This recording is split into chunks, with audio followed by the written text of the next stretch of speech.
आप सभी को Sitaram ji struggle live blog में आप सभी का स्वागत है। ब्लॉग आप तक लेट तक किस लिए पहुंचा ये वीडियो में लास्ट में पता चलेगा। वीडियो में लास्ट तक बने रहें। और मैं यहाँ पर सैटरडे की नाइट में 7:30 पौने 8 के करीब हांडी खरीदने आई हूँ। देखिए ये छोटी सी हांडी ले लेती हूँ मैं मिट्टी की, और इसको लेकर के घर की तरफ जाती हूँ तो देखती हूँ मार्केट में पूरा डेकोरेशन हो रखी है दीपावली के लिए, और पास में ही सजने लगा है मेला। खाली दुकानें अभी उधर में लगने लगी हैं। दीपावली पर मेला लगेगा तो आपको ब्लॉग में दिखाऊंगी। और मैं चल पड़ती हूँ घर की तरफ। वीडियो नहीं बना पाती वहाँ पर खुद की, तो डर लगता है कि कोई मोबाइल ना छीन ले। नाइट के टाइम थोड़ा चोरी का खतरा ज़्यादा रहता है। और घर पर आ करके हांडी चेक करती हूँ, और उसके बाद मैं आपको मिलूँगी संडे की मॉर्निंग में। यहाँ पर मैंने पूजा की तैयारी कर ली है, मंदिर सजा लिया पूरा घर का काम ख़त्म करके। और ये ढक्कन टूट जाता है मिट्टी का। और ये मैंने होली अष्टमी की प्रतिमा वगैरह लगा करके कहानी शुरू कर दी है। एक साहूकार रहता था, उसके 7 लड़के थे। कार्तिक के महीने में दीपावली से पहले मकान की पुताई करने के लिए एक दिन वह स्त्री मिट्टी लेने गई, खदान में गई। वह एक जगह कुदाल से मिट्टी को खोदने लगी तो वहां पर सेही के बच्चों की मान थी। अचानक कुंदाली सेही के बच्चे को लग गई और वह तुरंत मर गया। यह देखकर स्त्री बहुत दुखी हुई, लेकिन क्या हो सकता था। वह पश्चाताप करती हुई चली आई। कुछ दिन बाद उसका बड़ा लड़का मर गया और 1 साल बाद उसके 7 लड़के मर गए। तब वह अत्यंत दुखी रहने लगी। एक दिन उसने रोते हुए पड़ोस की बड़ी बूढ़ी स्त्रियों के पास गई और उनको बताने लगी कि मैंने जानबूझकर तो कोई पाप नहीं किया है। एक बार मिट्टी खोदते हुए अनजाने में सेही के बच्चों को कुदाली लग गई तथा ऐसा सब कुछ हो गया। तब से 1 साल से मेरे 7 बेटे मर गए हैं। उन स्त्रियों ने उसे धीरज बंधाते हुए कहा कि तुमने यह बात हम चारों को कानों में डाल दी है। इससे तुम्हारा पश्चाताप हो गया है, तो इससे तुम्हारा आधा पाप धुल गया है। अब तुम कि इसी मिट्टी से भगवती के पास सेही के बच्चे बना करके, उन बच्चों के चित्र बना करके उनकी पूजा करना।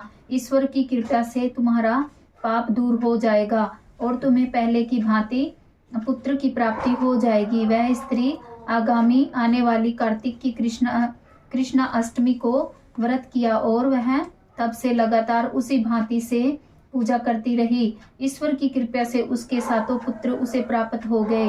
तभी से इस परंपरा को सभी रीति रिवाज के अनुसार सभी मानते हैं तथा तभी से यह परंपरा चली आ रही है। जैसे उस कुम्हारी पर होली 8 मई ने कृपा की, हम सभी पर भी ऐसे ही कृपा बनाए रखे। हमारे बच्चों पर कृपा बनाए रखे, हमारी संतान हमेशा स्वस्थ रहे और लंबी आयु वाली हो, यही होली 8 से हम दुआ करते हैं। तथा कोई गलती हुई तो होली 8 मई से माफी मांगते हैं। बोलो साचे दरबार की जय, होली अष्टमी की जय। उसके बाद होली 8 माता से माँ बेटे दोनों आशीर्वाद ले लेते हैं। फिर मैं नैतिक को बोलती हूँ कि आप माता रानी को भोग लगा दो। यहाँ पर ये भोग लगाता है। उसके बाद मैं जाती हूँ थोड़ा आराम करने के लिए। आधा घंटे तक मैं आराम करती हूँ। यहाँ पर ये आशीर्वाद ले लेते हैं माता रानी का। और फिर मैं आराम करने के बाद किचन में जाऊँगी, क्योंकि 4 बजे से पहले बनाना है मेरे को खाना बायने का। होली और करवे का खाना 4 बजे से पहले बनता है। आटा लगा कर रख देती हूँ। नैतिक से पनीर कटाती हूँ, मटर छील करके रख लेती हूँ। फिर उसके बाद मसाला कराती हूँ मैं इससे। इसको बताती हूँ मिक्सी में कि कैसे पीसना है। अदरक, हरी मिर्ची और टमाटर पिसा लेती हूँ। और ये शॉर्ट्स की तरह बीच बीच में शॉर्ट बनाती हूँ, तो इसलिए शॉर्ट वाला वीडियो बन चुका है। ये मसाला तैयार हो चुका है। इसमें मैंने हल्दी, नमक, मिर्च वगैरह सब ऐड कर दिया है। तो मैं मसाला फ्राई कर लेती हूँ। 15 से 20 मिनट के बाद ये पनीर की सब्जी बन करके तैयार हो जाती है यहाँ पर। उसके बाद फिर मैं फ्रिज से घी निकालती हूँ, देसी घी। ये प्रसाद बनाना है, हलवा, जो कि मैं बनाती हूँ बेसन का। घी डालती हूँ छोटी कढ़ाई में। उसके बाद बेसन को फ्राई करती हूँ और अच्छे से ये पिंक होने के बाद जब इसमें से खुशबू आने लग जाती है, उसके बाद मैं इसमें शक्कर वगैरह और पानी वगैरह ऐड करके हलवा बना करके तैयार कर देती हूँ। पहले बनाती हूँ पूजा के लिए और उसके बाद में एक्स्ट्रा बनाती हूँ। फिर ऑयल डालती हूँ पूड़ी के लिए। यहाँ पर मैं पूड़ी निकालती हूँ तो नैतिक कहीं बाहर जा रहा है अपने लिए कुछ लेने के लिए, उसको बोल रही हूँ जल्दी आना। और यहाँ पर मैं पूड़ी निकालने लग जाती हूँ। एक हाथ से वीडियो बना रही हूँ तो इसलिए बेलते हुए नहीं दिखा पाई आपको। फिर मैं यहाँ पर 7 पूड़ी निकाल करके पूजा के लिए आ जाती हूँ होई आठा माता के सामने।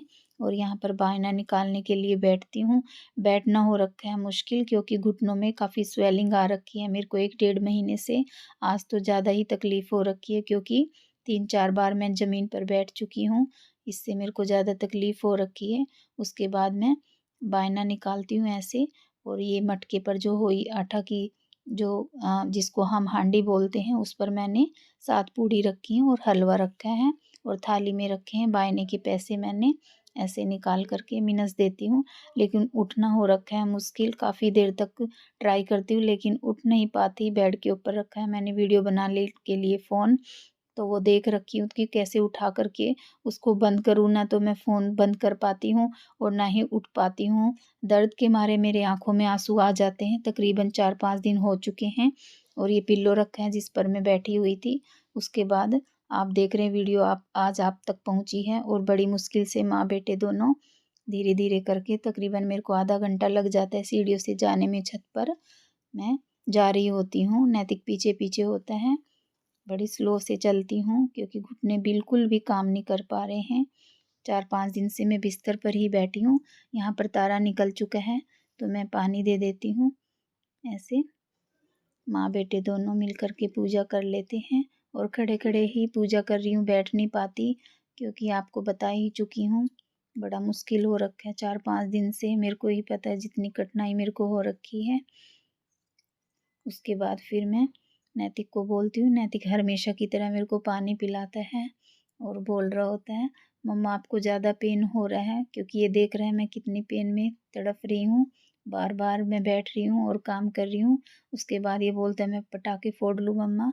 तो छत से नीचे आकर के फिर मैं अपने लिए खाना लगाती हूँ और मैं खाना खाना शुरू करती हूँ।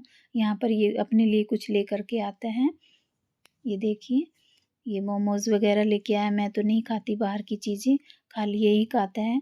आप लोगों से रिक्वेस्ट है कि अगर आप मेरे चैनल पर पहली बार आए हैं तो प्लीज़ लाइक और सब्सक्राइब ज़रूर करें, मेरा हौसला बढ़ाएं। और फिर मैं किचन का पूरा काम फिनिश कर देती हूँ। देखिए मैंने पूरे बर्तन वगैरह साफ़ कर दिए हैं और पूरा किचन साफ़ कर चुकी हूँ। रात का पूरा किचन मेरा जो मेरी क्लीनिंग है पूरी हो चुकी होती है, और मैं फिर उसके बाद सोने के लिए चली जाती हूँ। मिलते हैं नेक्स्ट ब्लॉग में, तब तक के लिए आपको सीताराम जी। अपना ख्याल रखें, अपनों का ख्याल रखें।